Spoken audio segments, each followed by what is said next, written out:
কিভাবে লতি কাটবেন? লতি কাটার নিয়ম। লতিরাজ কচুর অরিজিনাল বীজ, ফুল, পোয়া, চারা। প্রিয় দর্শক, যে যেখানে আছেন আশা করি ভালো আছেন, সুস্থ আছেন।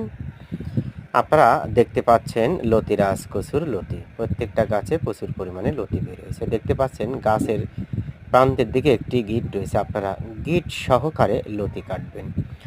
অনেকেই এ কাজটি না করে লতিটা টেনে ছিঁড়ে ফেলে। ফলে গাছে গর্তের সৃষ্টি হয় এবং সেই গর্তে থেকে পচন হবার সম্ভাবনা থাকে। আপনারা দেখতে পাচ্ছেন একটি লতি আমরা ছিঁড়ে দেখাচ্ছি। আপনারা দেখতে পাচ্ছেন, এই দেখেন গাছে একটি ছোট গর্তের সৃষ্টি হয়েছে। আপনারা দেখতে পাচ্ছেন, এই দেখেন।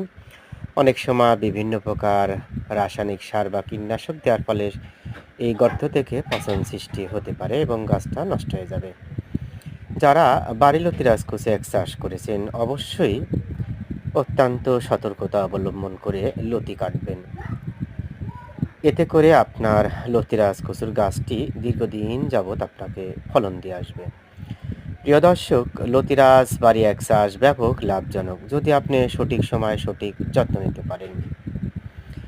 আপনি একবার লতিরাজ বাড়ি এক চাষ করলে মোটামুটি লতি উত্তোলন থেকে শুরু করে 7 থেকে 8 মাস লতি সংগ্রহ করা যায়।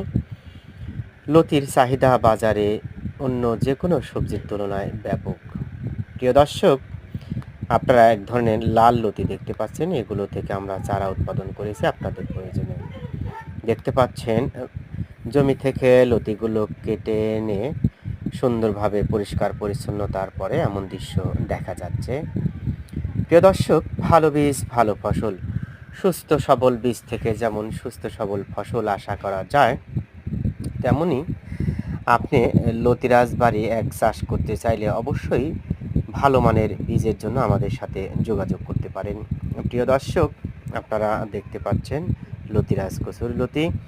যাই হোক, ভালো থাকবেন, সুস্থ থাকবেন। ভিডিওটি ভালো লাগলে অবশ্যই একটি লাইক দিয়ে যাবেন। প্রয়োজনে